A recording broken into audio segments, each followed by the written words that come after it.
প্রধান উপদেষ্টার সঙ্গে জামায়াতের প্রতিনিধি দলের বৈঠক, প্রশাসনের নিরপেক্ষতা এবং আমিরকে বাড়তি নিরাপত্তা দেওয়ার দাবি।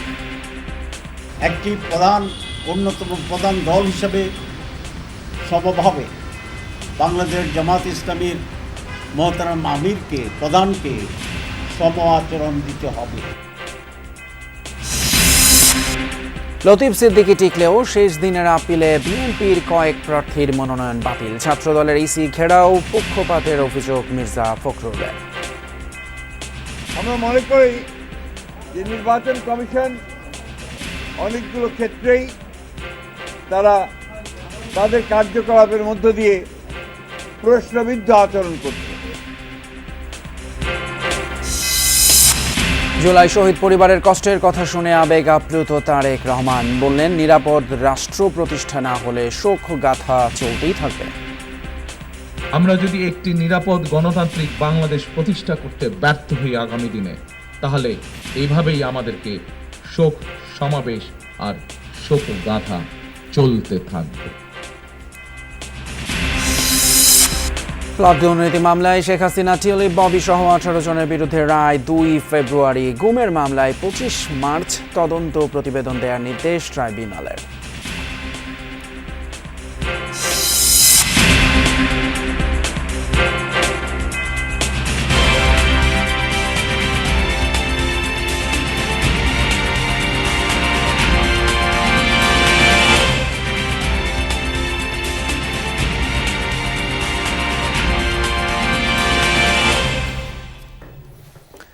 আসুন প্রধান উপদেষ্টা ডক্টর মোহাম্মদ ইউনূসের সঙ্গে দেখা করে নির্বাচনে লেভেল প্লেইং ফিল্ড নিশ্চিতের দাবি জানালো জামায়াতের প্রতিনিধি দল। একই সাথে একটি দলের প্রধানকে বাড়তি নিরাপত্তা দেওয়ার সমালোচনা করেছেন তারা। রোববার রাতে বৈঠক শেষে দলের নায়েবে আমির বলেন, নির্বাচনে বৈধ অবৈধ প্রার্থীদের বিষয়ে একটি দল ইসিকে চাপ দিচ্ছে। একই সাথে অনেক ডিসি, এসপি পক্ষপাতিত্ব করছে বলেও অভিযোগ করেন তিনি। সমসাময়িক রাজনৈতিক বিভিন্ন বিষয়ে কথা বলতে রোববার সন্ধ্যায় প্রধান উপদেষ্টা ডক্টর মোহাম্মদ ইউনূসের বাসভবন যমুনায় জামায়াতে ইসলামীর প্রতিনিধি দল 4 সদস্যের এই দলের নেতৃত্ব দেন দলের আমির ডাক্তার শফিকুর রহমান। প্রায় ঘণ্টাখানেক বৈঠক শেষে সাংবাদিকদের ব্রিফিং করেন জামায়াতে ইসলামের নায়েবে আমির আব্দুল্লাহ মোহাম্মদ তাহের। ভোটে লেভেল প্লেইং ফিল্ড নিশ্চিত করার পাশাপাশি চাইলেন দলের আমিরের বিশেষ নিরাপত্তা। কোন একটি দলের প্রধানকে নিয়ে যে বাড়াবাড়ি করছে গভর্নমেন্ট, অতিরিক্ত সিকিউরিটি দেওয়া, অতিরিক্ত প্রটোকল দেওয়া, এই সব কিছু মিলে তারা নির্বাচনী মাঠে যে সমতল ভূমিকার প্রশ্ন আসছে সেটিকে সুস্পষ্ট লঙ্ঘন করছে। একটি অন্যতম প্রধান দল হিসেবে সমভাবে বাংলাদেশ জামাত ইসলামীর মহতারাম আমিরকে প্রধানকে সম আচরণ দিতে হবে। ডাক্তার তাহের অভিযোগ করেন, নির্বাচনে বৈধ অবৈধ প্রার্থীদের বিষয়ে একটি দল ইসিকে চাপ দিচ্ছে। একই সাথে অনেক ডিসিএসপির বিরুদ্ধে পক্ষপাতিত্বের অভিযোগ করেন তিনি। বলেন, সেনাসহ আইনশৃঙ্খলা বাহিনীর কাউকে ভোট কেন্দ্রে প্রবেশ না করার সুপারিশে প্রধান উপদেষ্টা সম্মতি দিয়েছেন। আমরা শুনতে পাচ্ছি কোন একটি দলের পক্ষ থেকে ইলেকশন কমিশনে গিয়ে চাপ সৃষ্টি করার চেষ্টা করছে, যাতে করে এই সমস্ত ত্রুটির কারণে যাদের নমিনেশন বাতিল হিসাবে গণ্য হওয়ার কথা সেটা যেন করা না হয়। আমরা খুব স্পষ্টভাবে আজকে বলতে চাই যে কোনো ধরনের চাপে নতি স্বীকার না করে আরপিওর যে নিয়ম আছে সেই নিয়মের ভিত্তিতে যেন বৈধ এবং অবৈধ বিষয়টিকে ফয়সালা করা হয়। এ সময় সাংবাদিকদের প্রশ্নের জবাবে ডক্টর তাহের বলেন, ইসলামী আন্দোলন জোট থেকে বেরিয়ে গেলেও দলটির নায়েবে আমিরের আসনে প্রার্থী দিবে না জামায়াত। আমরা ইসলামী আন্দোলনের সম্মানে তাদের যিনি নায়েবে আমির আছেন তার আসনে আমরা কোনো ক্যান্ডিডেট না দেওয়ার সিদ্ধান্ত গ্রহণ করেছি। ফয়সাল মাহমুদ, যমুনা নিউজ, ঢাকা। আসন্ন জাতীয় নির্বাচনে একটি দলকে জেতানোর জন্য কমিশনের কর্মকর্তারা ন্যাক্কারজনকভাবে কাজ করছেন। সিএসসির সাথে রোববার বৈঠক শেষে এমন মন্তব্য করেছেন বিএনপির মহাসচিব মির্জা ফখরুল ইসলাম আলমগীর। পোস্টাল ব্যালট সহ নানা ইস্যুতে অভিযোগ জানিয়েছেন তিনি। এর আগে সকাল থেকেই 3 দফা দাবিতে ইসি ভবন ঘেরাও করে নানান স্লোগান দিতে থাকেন ছাত্রদলের নেতা কর্মীরা। তফসিল অনুযায়ী নির্বাচন কমিশনের আপিল শুনানির শেষ দিন ছিল রোববার। এদিন সকালে পক্ষপাতের অভিযোগে ইসি ভবনের সামনে আসতে থাকেন ছাত্রদলের নেতাকর্মীরা, দিতে থাকেন মুহুর্মুহু স্লোগান। 3 দফা দাবিতে বেলা 11:30টার দিকে নির্বাচন ভবন ঘেরাও করেন তারা। এ সময় ব্যালট পেপারে অনিয়ম, ইসির ওপর একটি দলের প্রভাব বিস্তারের প্রতিবাদ এবং শাহজালাল বিজ্ঞান ও প্রযুক্তি বিশ্ববিদ্যালয়ে ছাত্র সংসদ নির্বাচন নিয়ে অবহেলার অভিযোগ করেন নেতারা। বলেন, দেশের ক্রান্তিলগ্নে আবারও গুপ্ত হয়ে অপরাজনীতি করবে একটি দল। প্রত্যক্ষ ইন্ধনে তারা এই ধরনের পোস্টাল ব্যালট ছাপিয়ে ষড়যন্ত্রমূলকভাবে এবং কারচুপি করার জন্য তারা এই ধরনের কার্যক্রমে লিপ্ত হয়েছে বলে আমরা মনে করছি। সুতরাং নির্বাচন কমিশনকে অনতিবিলম্বে পোস্টাল ব্যালট নিয়ে যে বিতর্ক তৈরি হয়েছে সেই বিতর্ক আমরা মনে করি অনতিবিলম্বে একদম সঠিক সিদ্ধান্তের মাধ্যমে সেই বিতর্কের অবসান করা উচিত বলে আমরা মনে করি। এই অবস্থায় বিকেল 5টা নাগাদ বিএনপি মহাসচিব মির্জা ফখরুল ইসলাম আলমগীরের নেতৃত্বে নির্বাচন কমিশনে পৌঁছায় বিএনপির 5 সদস্যের প্রতিনিধি দল। প্রধান নির্বাচন কমিশনারের সাথে সাক্ষাৎ শেষে মির্জা ফখরুল ইসলাম আলমগীর বলেন, একটি দলকে নির্বাচনে জেতানোর জন্য কাজ করছে নির্বাচন কমিশন। ঢাকা মহানগরী এলাকার বিভিন্ন নির্বাচনী এলাকায় একটি রাজনৈতিক দল তাদের মনোনীত সমর্থিত প্রার্থীদের নির্বাচনে বিজয়ী করার অনৈতিক কূটকৌশল অবলম্বন করে ব্যাপক হারে দেশের ভিন্ন ভিন্ন এলাকা হতে ভোটার এলাকা পরিবর্তন পূর্বক ঢাকা মহানগর এলাকার ভোটার হিসাবে অন্তর্ভুক্ত হয়েছে। নির্বাচন কমিশনের কতিপয় সিনিয়র কর্মকর্তা সহ কয়েকজনের বিরুদ্ধে আমরা অভিযোগ পেয়েছি যে তারা কোনো একটি নির্দিষ্ট দলের পক্ষে কাজ করছেন। আমরা সে বিষয়ে ব্যবস্থা গ্রহণ করার জন্য তাদেরকে অনুরোধ করি। পরে নির্বাচন কমিশন কর্তৃপক্ষের সঙ্গে কথা বলতে নির্বাচন কমিশন ভবনে ঢোকেন ছাত্রদলের একটি প্রতিনিধি দল। সুমাইয়া ঐশী, যমুনা নিউজ, ঢাকা। নির্বাচন ঘিরে 9 দিনব্যাপী আপিল শুনানি সমাপ্ত করেছে নির্বাচন কমিশন। রোববার শেষ দিন শুনানি কক্ষে সিইসি বলেন, আপিল শুনানিতে কোনো পক্ষপাতিত্ব করে রায় দেয়নি ইসি। এদিকে শেষ দিনে মোট 65টি আপিল আবেদনের শুনানি করে ইসি। শেষ দিন দ্বৈত নাগরিকত্ব ইস্যুতে ইসি বৈধতা দিয়েছে বেশিরভাগ প্রার্থীকে। ভোট যুদ্ধে টিকে গেছেন আওয়ামী লীগ আমলের সাবেক মন্ত্রী লতিফ সিদ্দিকী, তবে বাতিল হয়ে গেছে কুমিল্লা 10 ও চট্টগ্রাম 2 আসনের বিএনপি প্রার্থীর প্রার্থিতা। রিটার্নিং কর্মকর্তার সিদ্ধান্তের বিরুদ্ধে আপিল শুনানির শেষ দিনে 611 থেকে 645 ক্রমিক ছাড়াও অপেক্ষমান তালিকা থেকে শুনানি হয়। শেষ দিনেও অপেক্ষমান রাখা হয় একটি আবেদন। এছাড়া বিবেচনাধীন রাখা হয় কিছু আপিল। শেষ দিনে দ্বৈত নাগরিকত্বের বেশিরভাগ অপেক্ষমান আবেদনকে বৈধ ঘোষণা করে ইসি। এছাড়া সুও মোটো হয়ে বাতিল হওয়া বেশ কিছু প্রার্থীর আবেদনকে পুনরায় বৈধতা দেয় ইসি। প্রার্থিতা ফিরে পান বিএনপির প্রার্থী শামা ওবায়েদ ও আব্দুল আওয়াল মিন্টু। তবে দ্বৈত নাগরিকত্ব ইস্যুতে কুমিল্লা 10-এ বিএনপির প্রার্থী আব্দুল গফুর ভুইয়ার মনোনয়ন বাতিল করা হয়। মানুষের মধ্যে এক ধরনের উৎসাহ যেমন পেয়েছি, আবার এটাও সত্য নির্বাচন সম্পর্কে মানুষের যেন একটা কেমন অনীহা কাজ করছে। সমর্থক লিস্টের কয়েকজনকে খুঁজে পাওয়া যায়নি, এই কারণে পরবর্তীতে আমরা এফিডেভিট দেই এবং সেটা হচ্ছে যে কমিশনে অ্যালাউ করেন। ম্যাজিস্ট্রেট বিদেশে কোনো ঘটনা ঘটলে মামলা আমলে নিতে পারে না। আমলে নিতে হলে স্বরাষ্ট্র মন্ত্রণালয়ের অনুমোদন লাগবে। এই কথা শোনার পর নির্বাচন কমিশন বললেন যে আপনার মনোনয়ন বৈধতা আছে, আপনি এবার দিতে পারেন। এদিন ঋণ খেলাপির অভিযোগে চট্টগ্রাম 4-এ বিএনপির প্রার্থী মোহাম্মদ আসলাম চৌধুরীর মনোনয়ন বৈধ ঘোষণা করে ইসি। তবে আপিল বিভাগে স্থগিতাদেশ জারি থাকায় চট্টগ্রাম 2 আসনের বৈধ ঘোষিত বিএনপির প্রার্থী সারোয়ার আলমগীরের মনোনয়ন বাতিল করা হয়। জনাব ফাহিম চৌধুরী ধানের শীষের বৈধ প্রার্থী হিসেবে নির্বাচন কমিশন কর্তৃক আজকে ঘোষিত হয়েছে।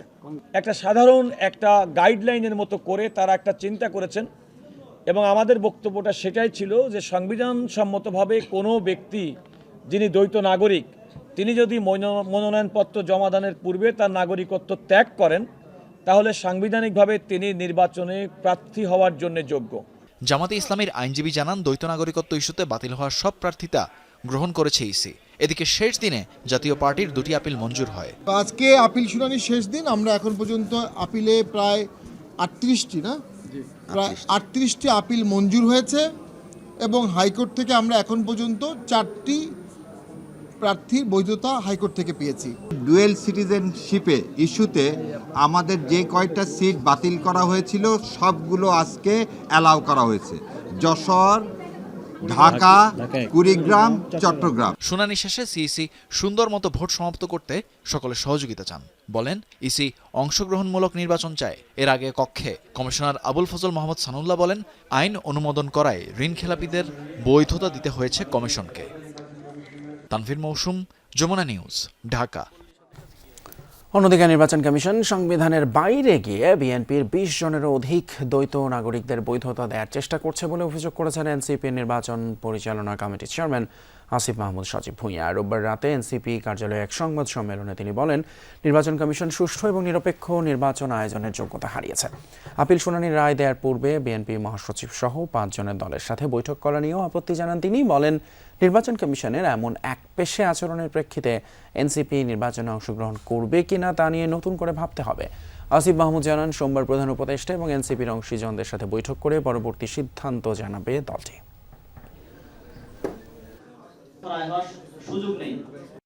আমরা আজকে স্পষ্টভাবে বলছি যে নির্বাচন কমিশনের একটা সুষ্ঠু নির্বাচন, নিরপেক্ষ নির্বাচন আয়োজনের ক্ষেত্রে আমরা পার্টি হিসেবে জাতীয় নাগরিক পার্টি কোনো ধরনের কনফিডেন্স আজকের পরে আর পাচ্ছি না, এবং আমাদেরকে এই পরিস্থিতিতে এসে আমরা এই জাতীয় সংসদ নির্বাচনে অংশগ্রহণ করব কিনা এটাও পুনর্বিবেচনা করার সময় এসেছে বলে আমরা মনে করছি। জুলাই অভ্যুত্থানে শহীদ পরিবার এবং জুলাই যোদ্ধাদের নিদারুণ কষ্ট আর ত্যাগের কথা শুনলেন বিএনপি চেয়ারম্যান তারেক রহমান। আশ্বস্ত করলেন ক্ষমতায় গেলে চিকিৎসার পূর্ণাঙ্গ খরচ এবং যোগ্যতা অনুযায়ী কর্মসংস্থানের। তারেক রহমান আরও বলেন, আগামীতে একটি নিরাপদ গণতান্ত্রিক বাংলাদেশ প্রতিষ্ঠা করতে ব্যর্থ হলে দেশের শোক সভার শোক গাথা চলতেই থাকবে। যাদের আপসহীন লড়াই, যাদের রক্তস্রোতে ভেসে যায় স্বৈরাচার, সেই শহীদ পরিবার ও আহতদের নিয়ে বিএনপি আয়োজন করে এই মতবিনিময় সভার। আলোচনায় যোগ দেন বিএনপির চেয়ারম্যান তারেক রহমান। আমার আহনাফ রক্ত দিয়েছে বিধায় আপনি আজকে এখানে আছেন। এতদিন ভার্চুয়ালি জুলাই অভ্যুত্থানের ভুক্তভোগী পরিবারের কথা শুনলেও সশরীরে আজ তাদের ত্যাগ, সংগ্রাম আর স্বজন হারানোর যন্ত্রণার সাক্ষী হলেন। যাদের রক্তের বিনিময়ে মুক্ত বাংলাদেশ, তাদের নিয়ে রাষ্ট্র ও রাজনৈতিক দলের ভূমিকার সমালোচনা উঠে আসে সভায়। আমার ভাইয়ের আসামিদেরকে দেখায়া বলছি যে এখানে আসামিরা আছে। আমি নাহিদ ভাইয়ের কাছে গিয়েছি বেশ কয়েকবার, ওনার জন্য আমার 3টা আসামি চলে গেছে, পালিয়ে গেছে। আপনারা চেয়ারম্যান কাউন্সিলরও হতে পারতেন না, ভোগ বিলাসিতা করতেছেন, প্রটোকল নিচ্ছেন, কিন্তু যাদের বিনিময়ে সেখানে গেছেন তাদেরকে ভুলে গেছেন। 6টা সদস্য মিলে আমার একটা পরিবার, এই পরিবারটা নিয়ে আমি খুব কষ্টে জীবনযাপন করি। আমরা কিছু চাই না, আমরা খালি চাই যে আমার ছেলেদের বিচার। আগামী নির্বাচনে যেই আসুক তারা যেন আমাদের সাথে ইন্টারিম সরকারের মতো বেইমানি না করে। ধন্যবাদ। এখন আপনাদের সামনে বক্তব্য রাখবেন। রোববার রাজধানীর কৃষিবিদ ইনস্টিটিউটের অনুষ্ঠানে ভুক্তভোগী কয়েকজনের সাথে একান্তে কথা বলেন তারেক রহমান। পাশে থাকার আশ্বাস দেন পরিবারগুলোকে। তাদের এই কষ্ট কোনো কিছু দিয়ে মোচন করা সম্ভব নয়, কারণ আমিও জানি স্বজন হারানোর বেদনা কতটুকু। দুইভাবে আমরা গণ অভ্যুত্থানে আহতদের ক্ষতিপূরণ দেওয়ার চেষ্টা করতে পারি। এক, রাষ্ট্রীয় উদ্যোগে তাদের সর্বোচ্চ চিকিৎসা নিশ্চিত করা এবং তার যোগ্যতা অনুযায়ী তার অর্থনৈতিক অধিকার নিশ্চিত করা। আগামী নির্বাচন অত্যন্ত গুরুত্বপূর্ণ উল্লেখ করে বিএনপি চেয়ারম্যান বলেন, আর শোক সভা নয়, এদেশের গণতান্ত্রিক মানুষ আগামীতে রচনা করবে বিজয় গাথা। আমরা যদি একটি নিরাপদ গণতান্ত্রিক বাংলাদেশ প্রতিষ্ঠা করতে ব্যর্থ হই আগামী দিনে, তাহলে এভাবেই আমাদেরকে শোক সমাবেশ আর শোক গাথা চলতে থাকবে।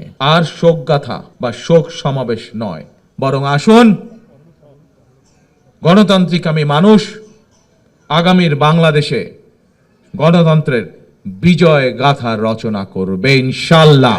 অনুষ্ঠানে দর্শক সারিতে ভুক্তভোগী পরিবারের সাথে বসেছিলেন তারেক রহমানের স্ত্রী ডাক্তার জুবাইদা রহমান। আরিফিন শাকিল, যমুনা নিউজ, ঢাকা। চট্টগ্রামের এলিভেটেড এক্সপ্রেসওয়ে থেকে পড়ে মারা গিয়েছেন এক নারী। রোববার রাতে এক্সপ্রেসওয়ের বন্দর থানার নিমতলা এলাকার স্থানীয়রা উদ্ধার করে মেয়েটিকে হাসপাতালে নেয়, পরে তাকে চিকিৎসক মৃত ঘোষণা করেন। এখনও নিহতের পরিচয় জানা যায়নি। স্থানীয়রা জানান, হঠাৎ করে এক্সপ্রেসওয়ে থেকে কিছু একটা পড়ার শব্দে ঘটনাস্থলে ছুটে যান তারা। সেখানে গিয়ে রক্তাক্ত অবস্থায় একজনকে পড়ে থাকতে দেখেন। বন্দর থানা পুলিশ জানায় এটি আত্মহত্যা নাকি হত্যা সে বিষয়ে তদন্ত চলছে।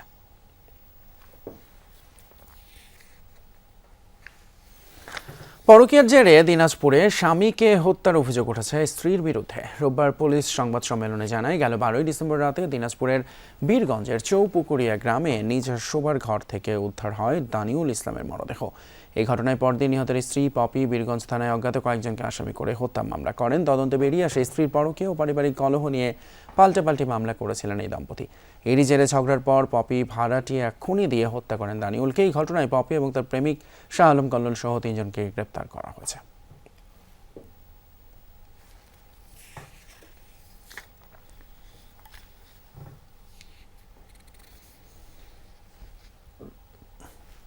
সাবেক প্রধানমন্ত্রী শেখ হাসিনা, রাদওয়ান সিদ্দিক ববি, টিউলিপ সিদ্দিক সহ 18 জনের বিরুদ্ধে প্লট বরাদ্দে দুর্নীতির মামলার যুক্তিতর্ক শেষ হয়েছে। আগামী 2 ফেব্রুয়ারি রায়ের দিন ধার্য করেছেন আদালত। রোববার সকালে ঢাকার বিশেষ জজ আদালত 4-এর বিচারক রবিউল আলমের আদালতে যুক্তিতর্ক উপস্থাপন শেষে রায়ের এই দিন ঠিক করা হয়। দুদকের পক্ষে অ্যাডভোকেট হাফিজুর রহমান যুক্তিতর্ক তুলে ধরেন। তিনি আসামিদের সর্বোচ্চ সাজা যাবজ্জীবন প্রত্যাশা করেন। শেখ হাসিনা, রাদওয়ান সিদ্দিক ববি, টিউলিপ সিদ্দিক সহ 18 আসামি গ্রেপ্তারি পরোয়ানা মাথায় নিয়ে পলাতক রয়েছেন, আর এই জন্য তাদের পক্ষে যুক্তি উপস্থাপন করা সম্ভব হয়নি। তবে কারাগারে থাকা একমাত্র আসামি খুরশিদ আলমের পক্ষে তার আইনজীবী শাহিনুর ইসলাম যুক্তিতর্ক তুলে ধরেন।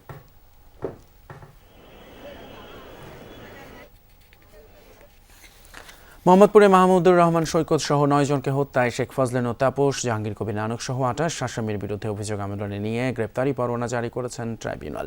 রোববার এই মামলায় ঢাকা দক্ষিণের সাবেক মেয়র ব্যারিস্টার শেখ ফজলেন ও তাপস, জাহাঙ্গীর কবির নানক সহ 28 জনের বিরুদ্ধে আনুষ্ঠানিক অভিযোগ আমলে নেন আন্তর্জাতিক অপরাধ ট্রাইব্যুনাল। একই সঙ্গে পলাতক 24 আসামির বিরুদ্ধে গ্রেপ্তারি পরোয়ানা জারি করা হয়। প্রসিকিউশন বলছে, 18-19 জুলাই রাজধানীর মোহাম্মদপুরে ছাত্র জনতাকে উদ্দেশ্য করে নির্বিচারে গুলি করে আইনশৃঙ্খলা বাহিনী সহ আওয়ামী লীগ, যুবলীগ ও ছাত্রলীগের নেতারা। অন্যদিকে জুলাই হত্যাকাণ্ডের মামলায় ওবায়দুল কাদের সহ 7 আসামির বিরুদ্ধে অভিযোগ গঠনের শুনানি শেষ। আদেশ আগামী 22 জানুয়ারি। এই মোহাম্মদপুরের হত্যাকাণ্ডের সাথে তাপসের সংশ্লিষ্টতা খুব স্পষ্টভাবে দেখানো হয়েছে। জাহাঙ্গীর কবির নানকের পেশা যে গুন্ডা বাহিনী মোহাম্মদপুর এলাকায় ছিল, তাদের সেই গুন্ডা বাহিনীর বিভিন্ন পর্যায়ের নেতারা প্রত্যেকেই সশস্ত্র ছিল এবং ভিডিওতে তাদেরকে আইডেন্টিফাই করা হয়েছে। সেই কারণে তারা সহ যারা ঘটনাস্থলে থেকে সরাসরি আগ্নেয়াস্ত্র ব্যবহার করে আন্দোলনকারীদের হত্যা করেছে, তাদেরকে আমরা এখানে আসামি শ্রেণীভুক্ত করেছি।